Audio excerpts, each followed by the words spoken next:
ተጨነቀ ተሰቃየ አፉን አልከፈተም ዝም አለ ታረደ እንደ በግ የኔ ነፍስ ሊታደግ መጽሐፍ ቅዱስ የያዛችሁት የሉቃስ ወንጌል ምዕራፍ 22 ላይ እንዲህ ይላል።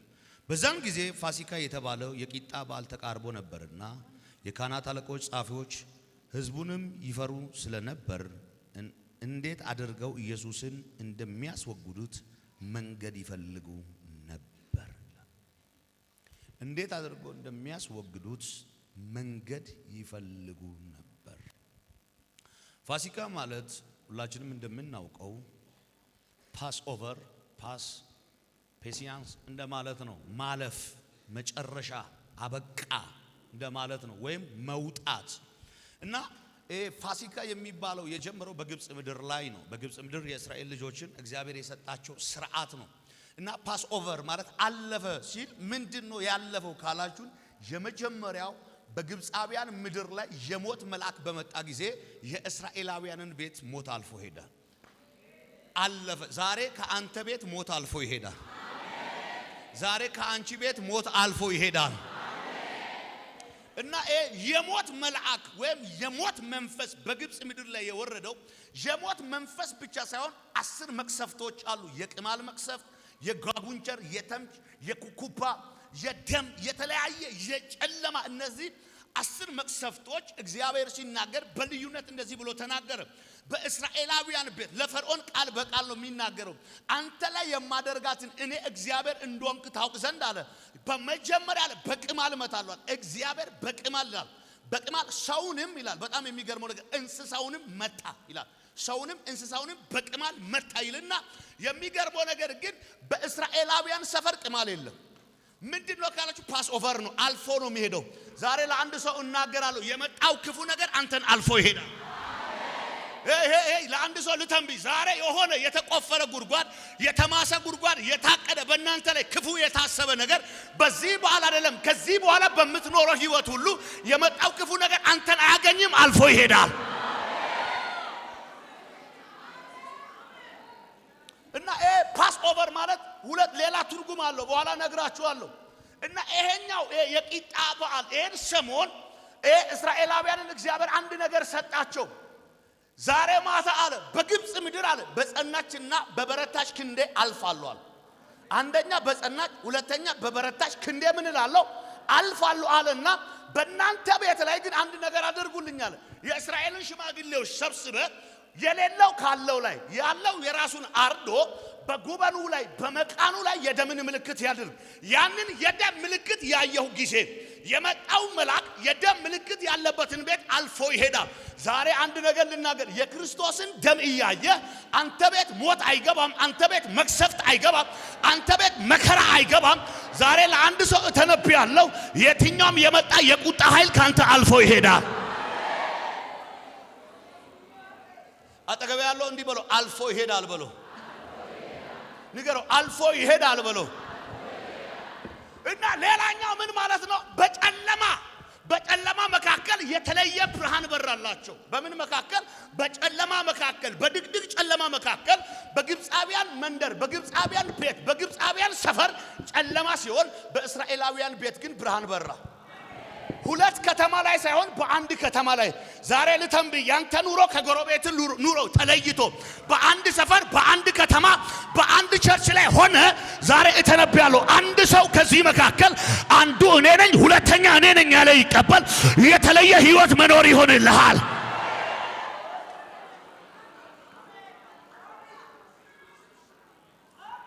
አጠገብ ያለው እንደዚህ በለው ጨለማ ከኔ አልፎ ሄዷል በልባ የኔ ቤት በለው ባክህ ብርሃን በርቷል። ንገረው እኔ ቤት በለው ባክህ ብርሃን በርቷል። ይህም ብርሃን በለው ባክህ የማይጠፋ የማይደበዝዝ እሱም በለው ባክህ የእግዚአብሔር ልጅ የኢየሱስ ክርስቶስ ብርሃን በቤት በርቷል።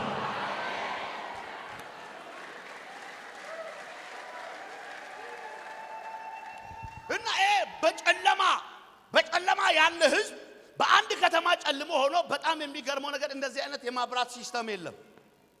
እዛ የሚዳሰስ ድቅድቅ ጨለማ ነው፣ እዚህ ቤት ግን ብርሃን ነው። አጠገብ ያለው እንደዚህ በለው የኔ ኑሮ የተለየ ነው በለው ባክህ። ኩሊ ሙለኪኖ ሆራ አኔ ሄሾ ባጥቲዮተ ኢንሰባ ቱንሴ ሄሬና አኔራ ካኒ ጣዋቡ ፉሉ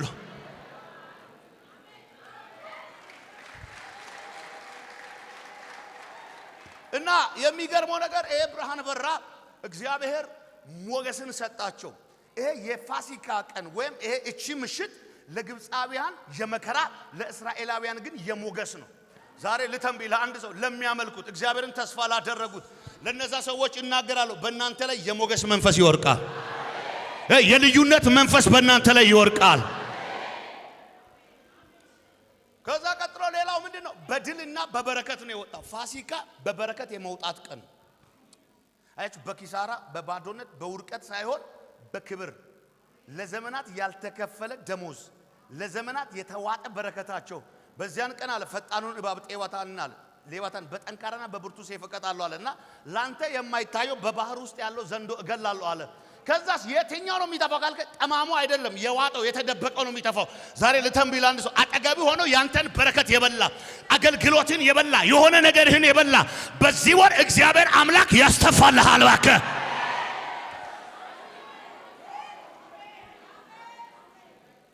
ስለዚህ ሌላኛው ፓስ ኦቨር ማለት ሌላኛው መሸጋገር ወዴት? ከባርነት ወደ ልጅነት። ይሄን አሁን በቃ የመጨረሻችን አወራለሁ ጨርሳለሁ። ሌላ ትልቁ ነገር ኢየሱስ ክርስቶስ የሰራልን የመስቀሉ ስራ ነው። እና የሰው ልጅ በባርነት እንዲኖር በአዳም ምክንያት የባሪያ ወይም የኃጢአት ባሪያ ሆነ። የኃጢአት ባሪያ ሆኖ ሞትን ተሸክሞ የሚንቀሳቀስ ሆነ። ይሄኛው ሞት ተራ ሞት አይደለም፣ የዘላለም ሞት ነው። እና በብርሃን ባለበት ከተማ በጨለማ እንድንሄድ ያደረገን አያችሁ። ኪዳን ያለው አይሁዳዊ የመዳን መንገድ አለው። ለኛ ግን መምጣት ያለበት አንድ አለ። ብርሃን ሊያበራልን፣ መከራን ሊጨርስልን፣ እርግማንን ሊሰብርልን ለኛ መጥቶ ፋሲካችን ሊሆን ሊታረድልን የሚገባ አንድ አለ። እሱ እስኪመጣ ድረስ ወደ ቅድስተ ቅዱሳን መግባት አንችልም። የኛ ቦታ የት ነው ካላችሁ ከአዳራሹ ውጪ ከግቢው ውጪ ቆመን ተስፋ አድርገን ዳር ላይ ሆነን እንጠብቃለን። ያለው በኮርማ ያለው በዋኖስ ያለው የበግ ደም ይዞ ቀርቦ ነፃ ይወጣል። የሚገርመው ነገር የሚያስተሰርየው ካህኑ ስለ ራሱ ኃጢአትና ስለ ራሱ ስተትና ስለ ህዝቡ ኃጢአት ይገባል። ለኔ ግን አንዴ ሊገባ አንዴ ሊጨርስልኝ እርግማንን ከላይ ላይ ሊወስ ጨለማን ሊሰብርልን ሞትን ከኔ ወስዶ በራሱ ላይ ሊያኖርልኝ ከእግዚአብሔር ዘንድ ተልኮ አንድ ልዑል መጣልኝ። ዛሬ እናገራለሁ ያ ልዑል አንተ ቤት ከብሮ ይታያል። ይሄ ፋሲካ የሚባለው በዓል በኦርቶዶክስ ቤተክርስቲያን 55 የጾም ቀናቶች እንዳሉት ይታወቃል። 55 ቀን ነው የሚጾሙት። 55 ቀን ይጾማሉ። 55 ቀን በጾም ይመላለሳሉ። እኛ ክርስቲያኖች ግን ለዘላለም አንዴ ድነን ስለቀረን 55 ቀን አይጠበቅብንም። አፋላዳጋብ ስለኔ 40 ቀን ጾሞ ጨርሶታል በምድረ በዳ። ስለኔ ተገርፎ ጨርሶታል። ስለኔ ተንከራቶ ጨርሶታል። ዛሬ ለአንድ ሰው ተነብያለሁ፣ ባለቀ ዓለም ላይ ያንተ ነገር ይቀጥላል። ወይ ለአንድ ሰው ልናገር። አንድ ሰው በቃ አበቃ ይበል እስኪ። እድገምና እስኪ አበቃ በል እስኪ። ፓስ ኦቨር ማለት አለቀ ወይም አበቃ ወይም ተሻገረ ማለት ነው። ስለዚህ የሞት መንፈስ ገኖ የነበረውን የጨለማ አሰራር ገዝቶ የነበረንን ነፃ ሊያወጣን ከሰማይ መጣል። አንተ ሌላው የሚመጣው ለመኖር ነው፣ እሱ የመጣው ለመሞት ነው። ሌላው የመጣው ኖሮ ለማለፍ ነው፣ እሱ የመጣው ግን ለመሞት ነው። ኖሮ ለመሞት ነው። ለማን ስትል ስለኔ። ቆሮንቶስ ላይ ሲናገር አንደኛ ቆሮንቶስ ምዕራፍ 5 ቁጥር 7 ላይ ሲናገር እንደዚህ ያለ እርሾ የሌለበትን አለ። እርሾ የምን እርሾ? የዘረኝነት፣ የጎሰኝነት፣ የአድመኝነት፣ ክፋት፣ መከፋፈል፣ ወንድምን መጣል ከውስጣቸው አውጥታችሁ ጣሉ። አናካ ፕራሃዲያባ የፋሲካ ትልቁ ነገር ምንድነው ካላችሁ የይቅርታ ወር ነው። ይቅር የመባባል ወር ነው። ለመገዳደል የሚፈልጉ ሰዎች ይቅር የሚባባሉበት። ፋሲካ ሰሞን ላይ የተጣላ አይሁዳዊ በዚህ የመጣ ያጠፋ ቢመጣ የሚተላለፉበት አይደለም፣ የሚተቃቀፉበት ነው። አናካ ፓስ ኦቨር ማለት መከራ በቃ፣ ችግር በቃ፣ ሌላ አንተ ላይ የተጫነ ቀንበር በቃ፣ የተሟረተ ሟርት በቃ፣ በጨለማ እንድትኖር የተሰራ ስራ በቃ፣ አከተመ ተነብያለሁ። በሕይወታችሁ ላይ የታወጀው ክፉ አዋጅ አበቃ።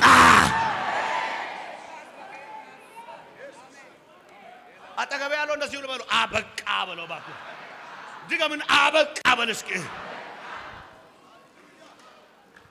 እና ከጨለማ ወደ ብርሃን ከባርነት ወደ ልጅነት አና ካብራሃዳ ባሪያ ነበርን፣ የተጠላን ነበርን፣ የተረሳን ነበርን።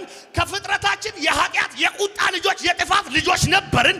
ያንን ስም ሊያስቀይር የኔን ኃጢአት የኔን በደል በኔ ላይ የተጫነውን ቀንበር በራሱ ላይ ተጫነና አንድ ጊዜ በመስቀል ላይ ሆኖ እንደዚህ ያለ ፓስ ኦቨር አለ።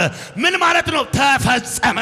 ዛሬ ለአንድ ሰው ልናገር ጂላ ብራዲያ ከባ ለአንድ ሰው ልተንቢ ለዘመናት ባንተ ላይ የተጫነ ባንተ ላይ እየተወራ ያለ የትኛው መርገም በቃ። እስኪ አጠገብ ያለው አበቃ በል እስኪ ኩል ሲለድ አበቃ በለው እባክህ። መከራ፣ ባርነት፣ ተራ ኑሮ፣ ደካማ መሆን፣ ሰርቶ አለመከናወን አበቃ።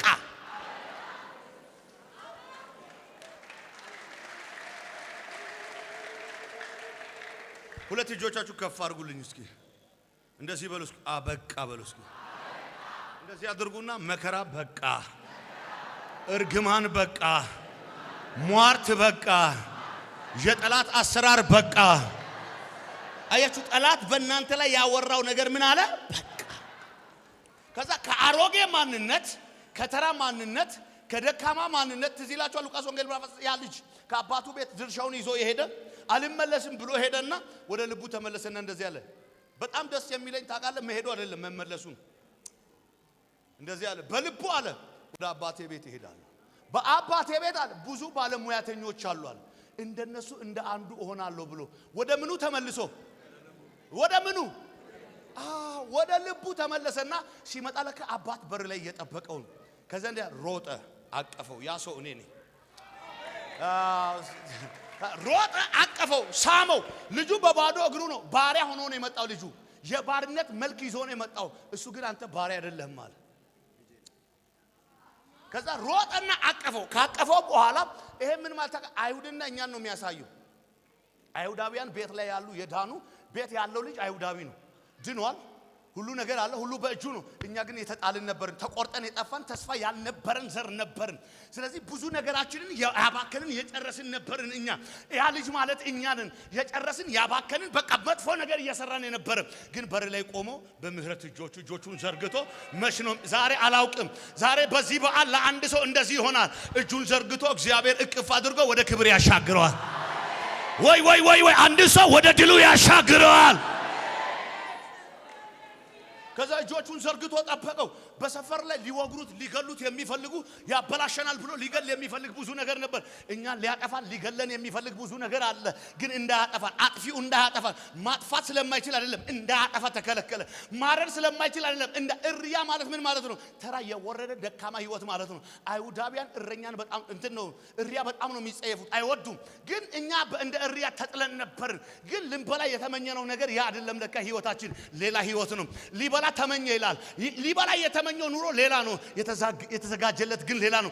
አባክኛለሁ ጨርሻለሁ ሲል አይደለም ሌላ አለ። ዛሬ ለአንድ ሰው እደግማለሁ የተሻለ ህይወት፣ የከበረ ህይወት፣ የሚበልጥ ህይወት፣ ከፍ ያለ ህይወት ዛሬ ለአንድ ሰው እናገራለሁ። አንድ ሰው ከአሮጌ ምዕራፍ ወደ አዲስ ምዕራፍ ይሸጋገራል።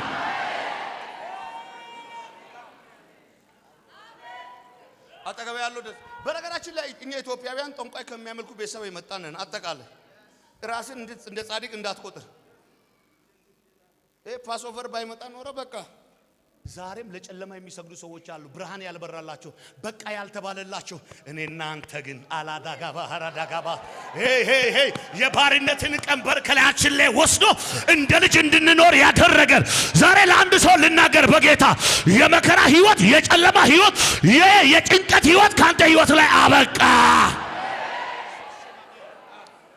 የሆነ ታቃለ ከምርጥ እንትን እንደመጣን እንዳትቆጥሩ። ከጨለማ ነው ያመለጥነው። ከድቅድቅ ጨለማ ወደሚደንቅ ብርሃን የተሻገረ ሰው እኔ ነኝ። ስለዘመርን፣ ስላሸበሸብን፣ ስለሰበክን አይደለም። አንድ ሁላችንም ከአያቶቻችን በኋላ ያለው ታሪክ ቢነበብ ዛሬም አባቶቻቸው ጨለማ የሚያመልኩ ሰዎች አሉ። አክስት፣ አጎት፣ ወንድም፣ እህቱ። በነገራችን ላይ በእኛ ዘር ውስጥ ሙስሊም ነፍን ነው ዛሬ በእኔ ዘር ሙስሊም አለ፣ ኦርቶዶክስ አለ፣ እግዚአብሔር የሌለውም አለ። ዛሬም ሁሉም ነቅሎ አልወጣም። ግን ለኔ ለደካማው ማንም ሊረዳኝ ለማይችለው ልጅ ያለ የጨለማው ምዕራፍ ያንተ አይደለም ማለትና ከድቅድቅ ጨለማ ወደሚደንቅ ብርሃን አሸጋገረኝ።